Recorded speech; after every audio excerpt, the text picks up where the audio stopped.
ప్రియమైన దేవుని పిల్లలారా, ప్రభు యేసుక్రీస్తు నామంలో మీకు నా వందనములు. దేవుని వాక్యము మన జీవితానికి దిక్సూచి. ఈరోజు వాక్యం మనకి ఇలా బోధిస్తుంది. కీర్తనల గ్రంథము 118 అధ్యాయం 8వ వచనం. కీర్తనల గ్రంథము 118 అధ్యాయం 8వ వచనం వాక్యం ఇలా ఉంది. మనుషులను నమ్ముకోవడం కంటే యెహోవాను ఆశ్రయించడం మేలు అని. మన జీవితంలో ఎన్నో సందర్భాలలో మనం మనుషుల సహాయం మీద ఆధారపడుతుంటాం. కానీ ప్రతిసారి వారు సహాయం చేయలేరు. కానీ యెహోవా మీద ఆధారపడితే ఆయన ఎప్పటికీ మనల్ని విడిచిపెట్టాడు. మనుషులు పరిమితులున్నవారు. వారు ఎల్లప్పుడూ మన పరిస్థితిని అర్థం చేసుకోలేరు. మనకు అవసరమైన సమయానికి సహాయం చేయలేరు. కానీ దేవుడు మన హృదయాన్ని, మన కష్టాలను లోతుగా అర్థం చేసుకుంటాడు.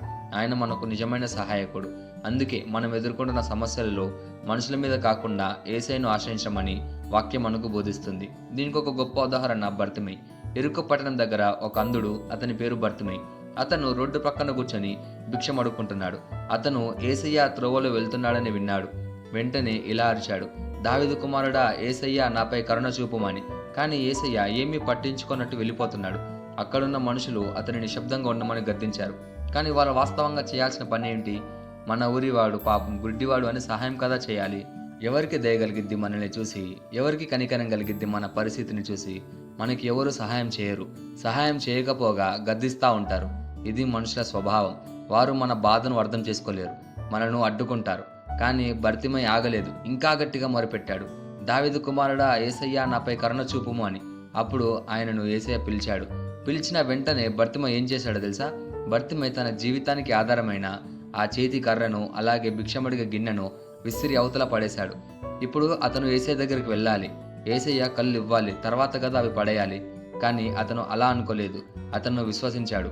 విన్నాడు నా మొర, వస్తాయి నా కళ్ళు అని. యేసయ్య దగ్గరికి వెళ్ళాడు. యేసయ్య ఇలా అడిగాడు, నేను నీకు ఏం చేయగోరుచున్నావు అని. అతను చెప్పాడు, ప్రభువా, నాకు చూపు ప్రసాదించుము. నాకు వేరేదేది వద్దు, నాకు దృష్టి ప్రసాదించు అని అడిగాడు. అప్పుడు యేసయ్య ఎలా అన్నాడు, నీ విశ్వాసమే నేను స్వస్థపరిచిద్ది, వెళ్ళు అన్నాడు. వెంటనే అతనికి చూపు కలిగింది. ఇక్కడ మనం చూడాల్సింది ఏంటంటే, మనుషులు బర్తిమైకు సహాయం చేయకపోగా అడ్డుకున్నారు, దూషించారు. కానీ యేసయ్య అతన్ని ఆపలేదు. అతని మొరను విన్నాడు, అతని జీవితాన్ని మార్చాడు.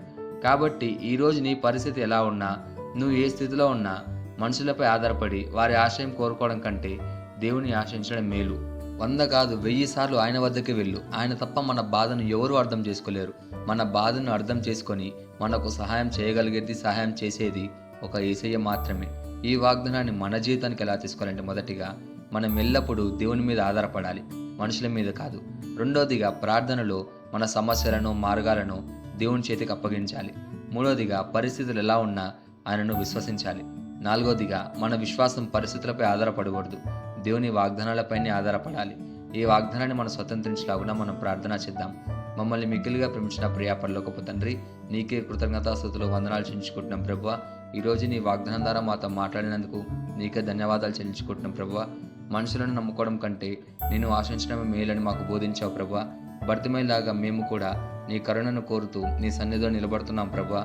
ప్రజలు అడ్డుకున్న, పరిస్థితులు నిరాశ కలిగించిన మేము నిన్నే ఆశ్రయిస్తున్నాం ప్రభువా.